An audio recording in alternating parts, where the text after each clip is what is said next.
ടീസ കൊച്ചേ, മിഴി വിളിച്ചു. ഇനി ഇവിടെ എന്താവോ? ട്രീസ ചോദിച്ചു. ഇച്ചിരി ബൂസ്റ്റിട്ട് തന്നേ, അവൾ കയ്യിലുള്ള പാലിന്റെ ഗ്ലാസ് നീട്ടിക്കൊണ്ട് പറഞ്ഞു. ആ കലക്കി കൊടുക്ക്, ഇതിന്റെ എനർജി മിക്കവാറും നിന്റെ നെഞ്ചത്തേക്കാവും, നന്ദൻ ഡെന്നിയെ നോക്കി പറഞ്ഞു. പോള, ഡെന്നി അവന്റെ കയ്യിൽ അമർത്തിക്കൊണ്ട് പറഞ്ഞു. ആ പിടിവിട് പിടിവിട്, രോമക്കുട്ടി പിടിക്കണ പട്ടി, നന്ദൻ അലറി. ഹോ, ഇതുങ്ങൾ എവിടെ ഇരുത്തിയാലും പ്രശ്നമാണല്ലോ എന്റെ ദൈവമേ. മാലതി തലയിൽ കൈവച്ചു. നന്ദനും ഡെന്നിയെ എല്ലാവരെയും നോക്കി ഇളിച്ചു. വൈകാതെ തന്നെ ആ ഇളിയൊരു പൊട്ടിച്ചിരിയായി മാറി. ഭക്ഷണം പുറത്തുനിന്ന് വരുത്തിയിട്ടുണ്ടായിരുന്നു. എല്ലാവരും ഒരുമിച്ചിരുന്ന് സന്തോഷത്തോടെ ഭക്ഷണം കഴിച്ചു. ചിക്കനും മട്ടണും ബിരിയാണിയും എല്ലാം ഉണ്ടായിരുന്നു. സ്വന്തം കല്യാണത്തിന് ഒരു ഉളുപ്പില്ലാതെ ലച്ചു വാരി വലിച്ചിരുന്നു. കൂട്ടിന് ഗൗരി. അതല്ലേലും ഭക്ഷണം കണ്ട ആ രണ്ടെണ്ണത്തിന് കല്യാണമാണോ അടിയന്തരാണെന്നൊന്നും ഓട്ടമില്ല. ഫുഡ് മുഖ്യം ബിയിലേ. ഭക്ഷണം കഴിച്ചതും ഓൾഡ് പീപ്പിൾസ് ഉച്ചമയക്കത്തിന് പോയി. ന്യൂജൻ ഇങ്ങനെ പാടത്തും തൊടിയിലും കറങ്ങി നടന്നു. ഗൗരിയുടെ വാനരപ്പടയെ അവർക്ക് പരിചയപ്പെടുത്തി കൊടുത്തു. പിള്ളേരുടെ എണ്ണം കൂടിയതും ഗൗരി ലച്ചു മാങ്ങ പൊട്ടിക്കാൻ അവരുടെ കൂടെ ഓടി. ഇട്ടിരുന്ന ഉടുപ്പും പൊക്കി പിന്നാലെ മിഴി. നന്ദനും ഡെന്നി അവരുടെ ഓട്ടം കണ്ട് വാപ്പൊളിച്ച് നിന്നു. ഇതിലിപ്പോ ആരുടെയായിരുന്നു കല്യാണം? ജെറ്റ് പോലെ വായുന്ന ലച്ചുവിനെ നോക്കി നന്ദൻ ചോദിച്ചു. ആ എനിക്കറിയാൻ പാടില്ല, നീ വേണ വാ, ഇപ്പൊ പോയാൽ മാങ്ങൊരു കഷ്ടം കിട്ടും, ഡെന്നി മുണ്ടുമടക്കി കുത്തി ഓടിക്കൊണ്ട് പറഞ്ഞു. ഹാ, ഇനിയിപ്പോ ഞാനായിട്ട് എന്തിനാ കുറക്കുന്നേ? നന്ദൻ ഓടി. എല്ലാം കൂടി കൂട്ടയോട്ടം. ഡെന്നി നന്ദനെ ഓടിച്ചു നോക്കിയപ്പോൾ മൂവാണ്ടമാവിന്റെ തുഞ്ചത്തെ കൊമ്പിലുണ്ട് ഗൗരി. തൊട്ട് താഴത്തെ കൊമ്പിൽ ലച്ചു. മിഴി താഴെ നിന്ന് പ്രോത്സാഹിപ്പിക്കുന്നുണ്ട്.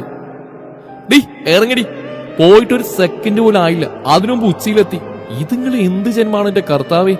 ഡെന്നി നെഞ്ചിൽ കൈവച്ചു. ആരോട് പറയാൻ, ആര് കേൾക്കാൻ? നല്ല ചെനച്ച മൂവാണ്ടമാങ്ങ ഒരു 10-20 പൊട്ടിച്ചിട്ടാണ് അവരിറങ്ങിയത്. കാലു തെറ്റി വീഴുമ്പോൾ ചാടി പിടിക്കാൻ നായകന്മാര് മുണ്ടും മടക്കി കുത്തി റെഡിയായി നിന്നു. അത് പിന്നെ ഓരോ കീഴ്വഴക്കങ്ങളാവുമ്പോ. പക്ഷെ എല്ലാ പ്രതീക്ഷയും കാറ്റിൽ പറത്തി സ്പൈഡർമാന്റെ കുഞ്ഞുങ്ങളെപ്പോലെ കയറി രണ്ടെണ്ണം ചാടി ഇറങ്ങി. മുണ്ടുമടക്കി കുത്തുന്നവർ ആരായി? അത് തന്നെ. ലച്ചു കുളത്തിലെ വെള്ളത്തിൽ മാങ്ങയൊക്കെ കഴുകി വൃത്തിയാക്കി. അപ്പോഴേക്ക് ഉപ്പുമുളകും വെളിച്ചെണ്ണയും ലേശം ചൊറുക്കയുമായി ഗൗരിയും എത്തി. നല്ല വൃത്തിയുള്ള കല്ലുകൊണ്ട് മാങ്ങ ചതച്ച് അതിൽ ഉപ്പുമുളകും വെളിച്ചെണ്ണയും ചൊറുക്കയും കൂട്ടി തേച്ച് കണ്ണടച്ചൊരു കടി കടിച്ചാലുണ്ടല്ലോ. യാ മോനെ. വെള്ളം വന്നല്ലേ, സാറില്ല, ആരും കണ്ടില്ല, തുടച്ചു കളഞ്ഞോ. മാങ്ങകൾ തിന്ന് തീർന്നുകൊണ്ടിരുന്നു. പല്ലു വിളിച്ചപ്പോൾ ഡെന്നി നന്ദന് സ്ലോ ആയി. പക്ഷെ പെൺപടകൾ തോൽക്കാൻ തയ്യാറല്ലാത്ത പോലെ തീറ്റയോട് തീറ്റ. മിഴി ആവുന്ന പോലെ മാങ്ങ തിന്നുന്നുണ്ട്. എരിവുള്ളതുകൊണ്ട് കണ്ണും മൂക്കും ചുണ്ടിനിട്ടും ചുവന്നു. ഇടയ്ക്കിടയ്ക്ക് മൂക്ക് വലിച്ചുകൊണ്ട് ഡെന്നിയെ നോക്കും. എന്നിട്ട് പിന്നെയും കഴിപ്പ് തുടരും. കുഞ്ഞാ മതി, വല്ല അസുഖം വരും, ഡെന്നി കുളത്തിലെ വെള്ളത്തിൽ കൈ കഴുകിക്കൊണ്ട് പറഞ്ഞു. പപ്പേ നല്ല എരി, മിഴി എരിവലിച്ചുകൊണ്ട് പറഞ്ഞു. പിന്നെ പഞ്ചസാരല്ലേ വാരി തിന്ന് എരിയാണ്ടിരിക്കാൻ, ഡെന്നി അവളെ എടുത്തു വരുത്തിക്കൊണ്ട് പറഞ്ഞു. മിഴി അവന്റെ ഷർട്ടിൽ മുഖം തുടച്ചുകൊണ്ട് അവനെ നോക്കി ചിരിച്ചു. ആ ബെസ്റ്റ്, വെച്ച് തേക്ക്, ഡെന്നി അവളുടെ കയ്യിൽ നിന്ന് മാങ്ങ കളഞ്ഞുകൊണ്ട് പറഞ്ഞു. മിഴി മുളകായ 2 കൈയും പൊക്കി പിടിച്ചിരുന്നു. ഡെന്നി ഒരു ചിരിയോടെ അവളെയും കൊണ്ട് കുളത്തിലേക്ക് ഇറങ്ങി. പടവിൽ നിന്നുകൊണ്ട് തന്നെ മിഴിയും കയ്യും മുഖവും കഴുകിച്ചു. മുണ്ടിന്റെ തലപ്പിൽ മിഴിയുടെ കയ്യും മുഖവും തുടച്ചു കൊടുത്തുകൊണ്ട് ഡെന്നി പടവുകളിൽ നിന്നു. അപ്പോഴും ഗൗരി ലച്ചുവും ഏതാണ്ട് തീറ്റ മത്സരത്തിൽ ഗപ്പടിക്കാനുള്ള ആവേശത്തോടെ മാങ്ങതീറ്റ തുടരുകയാണ്. നന്ദൻ താടിക്ക് കയ്യും കൊടുത്തത് നോക്കിയിരിക്കുന്നുണ്ട്. പീക്കിരി പിള്ളയുടെ സമയമൊക്കെ കുറേയായിട്ടും ഇവരുടെ തീറ്റ കഴിയാതെ വന്നപ്പോൾ വീട്ടിൽ പോയി. ഇതിപ്പോഴും തീരില്ലെന്ന് മനസ്സിലായതും നന്ദൻ കൈ കഴുകാൻ എഴുന്നേറ്റു. ഇവളുമാർ ഇതെന്താണ് ഇങ്ങനെ, പല്ലു വിളിക്കുന്നില്ലേ? എനിക്ക് ഒരെണ്ണം നിന്നപ്പോഴേക്കും പല്ലു വിളിച്ചു. നന്ദൻ അരികിൽ വന്നപ്പോൾ ഡെന്നി ചോദിച്ചു. ഇതുങ്ങൾക്ക് കാണ്ടാമൃഗത്തിന് തൊലിക്കെട്ടി മാത്രമല്ല പല്ലും കിട്ടിയിട്ടുണ്ടെന്നാ തോന്നുന്നത്. പക്ഷെ എനിക്കതല്ല, നിന്റെ കാര്യം അലിച്ചിട്ടാ ചിരി വരുന്നത്. എന്റെ എന്ത് കാര്യം? ഏയ്, ആദ്യരാത്രി വയറുകളിൽ കിടക്കുന്ന ഭാര്യയ്ക്ക് കാവലിരിക്കുന്ന ഭർത്താവ്, ആ പൊളിയായിരിക്കും, നന്ദൻ ചിരിച്ചുകൊണ്ട് പറഞ്ഞു. നാറി, വയറിളക്ക് നിന്റെ മറ്റോൾക്കടാ. ഡെന്നി ഒറ്റ ചവിണ്ട് നന്ദനെ വെള്ളത്തിലിട്ടു. ആയി, നന്ദച്ചൻ വെള്ളത്തിൽ പോയേ. മിഴി കൈകൊട്ടി ചിരിച്ചു. വെള്ളത്തിലെന്തോ വീഴുന്ന ശബ്ദം കേട്ടതും ഗൗരി ലച്ചു ഒരു നിമിഷത്തേക്ക് തീറ്റ നിർത്തി. എന്തൊരു സൗണ്ട് കേട്ടല്ലോ, ലച്ചു കൈ നക്കിക്കൊണ്ട് ചോദിച്ചു. ആ, അത് നന്ദേട്ടൻ വെള്ളത്തിൽ പോയതാ, ഗൗരി എത്തിച്ചു നോക്കിയിട്ട് കൂസില്ലാതെ പറഞ്ഞു. എടാ വൃത്തികെട്ടവരെ, നിന്നോട് ദൈവം ചോദിക്കൂടാ, നന്ദൻ വെള്ളത്തിൽ കിടന്ന് അലറി. കേടന്ന് അലറാണ്ട് കേറി വാടാ, ഡെന്നി മിഴിയെടുത്ത് പടവുകൾ കയറിക്കൊണ്ട് പറഞ്ഞു. മുകളിലെ പടിയിലെത്തിയപ്പോൾ അവസാനം ആക്ക് വേണ്ടി അടിപിടി കൂടുന്ന ലച്ചുവിനെയും ഗൗരിയും കണ്ടാവും പല്ലുകടിച്ച്. ഡീ, ഡെന്നി അലറി. ആ ഒരൊറ്റ അലർച്ചയിൽ മാങ്ങ കയ്യിൽ നിന്ന് വഴുതി പടികളിൽ തട്ടി തട്ടി ഉരുണ്ടുരുണ്ട് കുളത്തിൽ ചാടി ആത്മഹത്യ ചെയ്തു.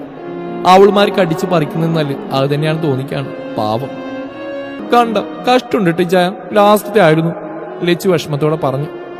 നിന്റെ ഒരു കഷ്ടം, മര്യാദ നടക്കടി. ആ കാലം പറഞ്ഞങ്ങനെ സത്യാവോ കർത്താവേ. അവസാനത്തെ വാചകം അവൻ പതിയാണ് പറഞ്ഞു. എന്താ, എന്തേലും പറഞ്ഞോ? ലച്ചു ചോദിച്ചു. അങ്ങോട്ടൊന്നും പണഞ്ഞില്ല, നടക്ക് മര്യാദക്ക്. ഡെന്നി അവളുടെ കയ്യിൽ പിടിച്ചു വലിച്ചുകൊണ്ട് പറഞ്ഞു. കൈ കഴിയില്ല, ലച്ചു ചിണുങ്ങിക്കൊണ്ട് പറഞ്ഞു. ഇനി കഴുകാനെന്തിരിക്കുന്നു, നക്കി തോർത്തി വെച്ചിട്ടുണ്ടല്ലോ, ഡെന്നി മുഖം ചുളിച്ചുകൊണ്ട് പറഞ്ഞു. ലച്ചു നല്ല അസലായിട്ട് ഇളിച്ചു കാണിച്ചു. അവര് പോയതും ഗൗരിമേലെ പടവുകൾ ഇറങ്ങി. അപ്പോഴേക്കും വിറച്ച് നന്ദൻ വെള്ളത്തിൽ നിന്ന് കയറി. ഇന്ന് എന്തു പറഞ്ഞാലും ചവിട്ട്, ഗൗരി കൈക്കുമ്പിളിൽ വെള്ളമെടുത്തുകൊണ്ട് പറഞ്ഞു. ആ കാലിന് പ്രാന്ത, ഒരു കാര്യമില്ലാതാ എന്നെ പിടിച്ച് വെള്ളത്തിലിട്ട്, നന്ദൻ മുണ്ടുപിഴിഞ്ഞുകൊണ്ട് പറഞ്ഞു. ഇതിപ്പോ ആദ്യത്തെ സംഭവമല്ലല്ലോ, നന്ദേട്ട് എന്തെങ്കിലും കോനിഷ്ട് പറയും, ഡെന്നിച്ചൻ പിടിച്ച് വെള്ളത്തിൽ മുക്കും. ഗൗരി അവനെ കളിയായിക്കൊണ്ട് പറഞ്ഞു. നിന്റെ നന്ദേട്ടൻ അങ്ങനെ ചെയ്യോ? നിനക്കിപ്പോ ഒരു സ്നേഹമില്ലാണ്ടായി വരുന്നുണ്ട് ഗൗരിക്കുട്ടിയെ, നന്ദൻ ഗൗരിക്കരികിലേക്ക് നടന്നുകൊണ്ട് പറഞ്ഞു. വേണ്ട, അവിടെ നിന്നാ മതി, അടുത്തേക്ക് വന്നിട്ടുള്ള സ്നേഹമൊന്നും വേണ്ട, ഫുള്ള് നനഞ്ഞിരിക്കുക, ഇനി എന്നെ കൂടി നനക്കണ്ട, ഗൗരി അവൻ അടിമുടി നോക്കിക്കൊണ്ട് പറഞ്ഞു. ആഹാ, അത്രക്കായോ? നന്ദൻ ഞൊടിയിടയിൽ അവൾ വാരിപ്പുണർന്നു. അവന്റെ നനഞ്ഞ ദേഹം അവളുടെ ദേഹത്തോട് ചേർന്നപ്പോൾ ഗൗരി ഒന്ന് വെട്ടിവിറച്ചു. നന്ദൻ നനഞ്ഞു കുതിർന്ന താടിരോമങ്ങൾ അവളുടെ കഴുത്തിലിട്ട് ഉരച്ചു. ഗൗരി ഒന്ന് ഉയർന്ന് അവന്റെ തോളിൽ വിരലുകൾ അമർത്തി. അവളുടെ കഴുത്തിൽ ഉമ്മവെച്ചുകൊണ്ട് അവൻ അകന്നു മാറി. അങ്ങനെ ഇപ്പൊ ഞാൻ മാത്രം നനയണ്ട. നന്ദൻ അവളുടെ മൂക്കിൻ തുമ്പിൽ തട്ടിക്കൊണ്ട് പടവുകൾ ഓടിക്കയറി. നന്ദേട്ടാ! ബോധം വന്നു ഗൗരി ചവിട്ടിത്തുള്ളിക്കൊണ്ട് വിളിച്ചു. എവിടെ? ആളടുത്ത ജില്ലയിലെത്തി. രാത്രിയിൽ എല്ലാവരും കൂടി ഉമ്മരത്തിന് സംസാരിക്കായിരുന്നു. മിഴി മായുടെ മടിയിൽ ഇരിപ്പുണ്ട്.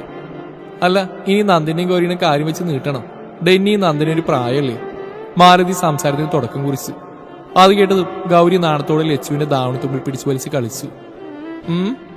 പതിവില്ലാത്ത വികാരങ്ങൾ ആ മുഖത്ത് കണ്ടതും ലച്ചു ചോദിച്ചു.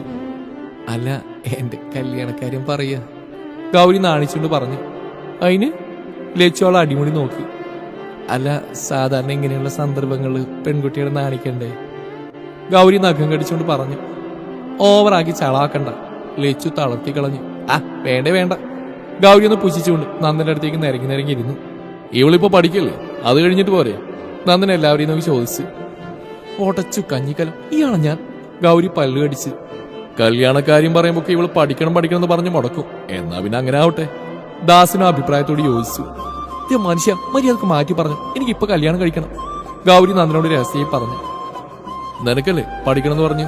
നന്ദൻ സംശയത്തോടെ ചോദിച്ചു. ഓ പിന്നെ, MBBS അല്ലേ? ഇത് തന്നെ നിങ്ങളെ കാണാൻ വേണ്ടി മാത്രമാണ് കുളിച്ചൊരുങ്ങി പോകുന്നത്. നിങ്ങളിങ്ങനെ മല പോലെ നിൽക്കുമ്പോൾ വേറെ കോന്നിനെ കെട്ടാൻ വേണ്ടെന്ന് കരുതിയാ പഠിക്കണമെന്ന് പറഞ്ഞു, ഗൗരി പറഞ്ഞു.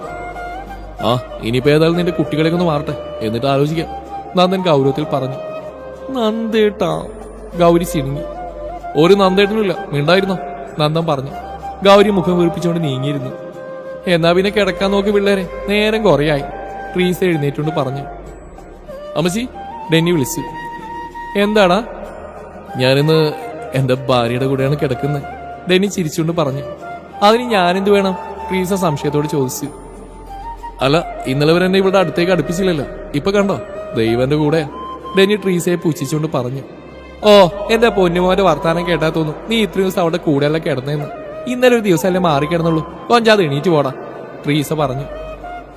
ഞാൻ പോകണല്ലോ, ഇന്നു മുതൽ ആരെയും പേടിക്കാതെ കിടക്കാലോ, ഡെന്നി എഴുന്നേറ്റുകൊണ്ട് പറഞ്ഞു.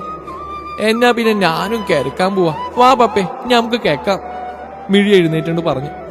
അതുവരെ കത്തിക്കൊണ്ടുന്ന ഡെന്നിയുടെ മുഖം ആരോ വെള്ളം കോരി ഒഴിച്ച പോലെ. അവൻ ദയനീയമായി എല്ലാവരെയും നോക്കി. അവന്റെ ഭാവം കണ്ടതും എല്ലാവരും പൊട്ടിച്ചിരിച്ചു. കാര്യം മനസ്സിലായില്ലെങ്കിലും അതിനൊപ്പം മിഴിയും കൂടി. രാത്രി ലച്ചുവിനെയും മിഴിയെയും ചേർത്ത് പിടിച്ച് കിടക്കുമ്പോൾ ഡെന്നി ദൈവത്തോട് നന്ദി പറഞ്ഞു, എല്ലാ സന്തോഷവും തിരികെ തന്നതിന്.